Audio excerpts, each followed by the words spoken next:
നമസ്കാരം. സോഡിയാക് മീഡിയയിലേക്ക് എല്ലാ പ്രേക്ഷകർക്കും സ്വാഗതം. 2026 ഏപ്രിൽ മാസത്തെ ചിത്തിര നക്ഷത്രക്കാരുടെ നക്ഷത്രഫലം ഒന്ന് പരിശോധിച്ച് നോക്കാം. ചിത്തിര നക്ഷത്രത്തിൻ്റെ ആദ്യത്തെ 30 നാഴി വരുന്ന കന്നിക്കൂറിലാണ്, അവസാനത്തെ 30 നാഴി വരുന്ന തുലാക്കൂറിലാണ്. കന്നിക്കൂറുകാർക്ക് കണ്ടകശനിയുടേതായിരിക്കുന്ന ഒരു പ്രശ്നമുണ്ട്. അതുപോലെ തന്നെ ഇപ്പോൾ വ്യാഴപ്പഴമുള്ള സമയമാണ്, 10ലാണ് വ്യാഴം സഞ്ചരിക്കുന്നത്. അപ്പോൾ 7ാം ഭാവത്തിൽ നിവർത്തി സ്ഥാനത്ത് ലഗ്നാധിപതി നിൽക്കുന്നത് കാരണമുണ്ട് വിദേശയാത്രയ്ക്ക് യോഗമുള്ള സമയമാണെങ്കിലും അവിടെ ചൊവ്വയും ശനി അഗ്നിമാർദ്ദ യോഗം ചെയ്ത് നിൽക്കുന്നത് കാരണം കേസ് പോലെയുള്ള പ്രശ്നങ്ങളൊക്കെ അന്യദേശത്തുണ്ടാകാൻ സാധ്യതയുള്ളൊരു സമയമായത് കാരണം പ്രത്യേകമായിട്ട് ശ്രദ്ധിക്കണം. പ്രത്യേകിച്ചും ദുരിത ഭവനാധിപതിയായിരിക്കുന്ന സൂര്യൻ കൂടി 7ാം ഭാവത്തിലാണ് നിൽക്കുന്നത്. അപ്പോൾ വിദേശയാത്രയൊക്കെ പ്രത്യേകമായിട്ട് ശ്രദ്ധിക്കേണ്ടതാണ്.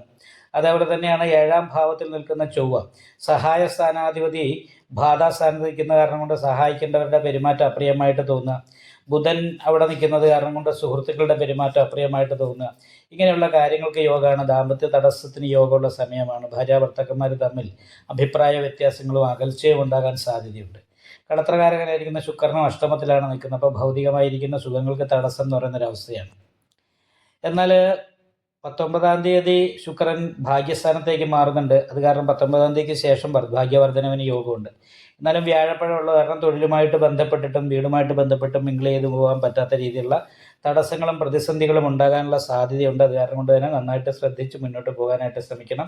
എടുത്തിയാടി ഒരു കാര്യവും ചെയ്യരുത്. കാരണം ശത്രു സ്ഥാനാധിപതി ബാധാസ്ഥാനത്ത് നിൽക്കുന്ന കാരണം പ്രബലമായിരിക്കുന്ന ശത്രുദോഷമുള്ള സമയമാണ്. ശത്രുദോഷ പരിഹാരമായിട്ട് അയ്യപ്പക്ഷേത്രത്തിൽ നീരാഞ്ജനം വഴിപാട്, അതുപോലെ ഗുരുതി പുഷ്പാഞ്ജലി, നെയ്വിളക്ക്, ഗണപതി ഹോമം, ശിവക്ഷേത്രത്തിൽ യഥാശക്തി വഴിപാട് ചെയ്യുക. അതിനോടൊപ്പം തന്നെ വിഷ്ണു ക്ഷേത്രത്തിലും യഥാശക്തി വഴിപാട് ചെയ്ത് നന്നായിട്ട് പ്രാർത്ഥിച്ച് ദൈവാധീനം വർദ്ധിപ്പിക്കാനായിട്ട് ശ്രമിക്കണം.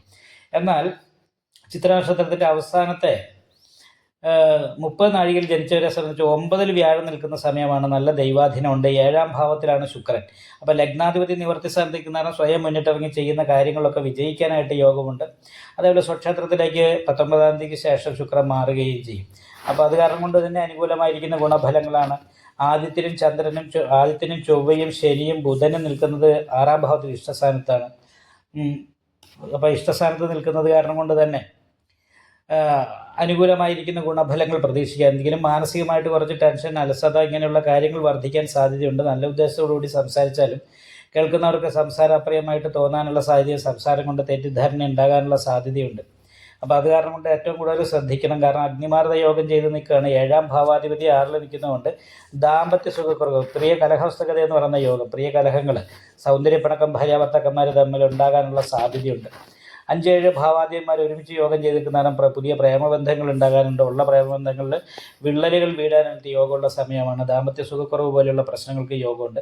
വളരെ ശ്രദ്ധിക്കണം. അതുപോലെ കാലിൻ്റെ മുട്ടിന് താഴോട്ടുള്ള ഭാഗത്ത് രോഗാവസ്ഥ കാര്യങ്ങൾക്ക് യോഗമുണ്ട്. ബാധാസ്ഥാനത്താണ് ക്ഷുദ്രകാരകനായിരിക്കുന്ന കേതു നിൽക്കുന്നത്. ബാധകാധിപതി ശത്രുസ്ഥാനത്ത് നിൽക്കുന്നത് കാരണം കൊണ്ട് തന്നെ പ്രബലമായിരിക്കുന്ന ശത്രുദോഷത്തിൻ്റെ ദുരിതമുള്ളത് കാരണം കൊണ്ട് ശത്രുദോഷ പരിഹാരം ചെയ്യാനായിട്ട് മറക്കരുത്.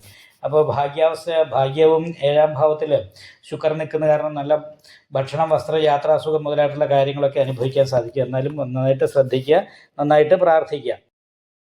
ഇഷ്ടപ്പെട്ടാൽ ലൈക്ക് ചെയ്യുക. നിങ്ങളുടെ അഭിപ്രായങ്ങൾ കമൻറ്റ് ചെയ്യാം. ജ്യോതിഷവുമായി ബന്ധപ്പെട്ട കൂടുതൽ കാര്യങ്ങൾ അറിയാൻ ഈ ചാനൽ സബ്സ്ക്രൈബ് ചെയ്യുക. ഞങ്ങളുടെ ഓൺലൈൻ കൺസൾട്ടൻസി നമ്പർ താഴെ ഡിസ്ക്രിപ്ഷൻ ബോക്സിൽ കൊടുത്തിട്ടുണ്ട്. ആവശ്യമുള്ളവർക്ക് കോൺടാക്റ്റ് ചെയ്യാവുന്നതാണ്.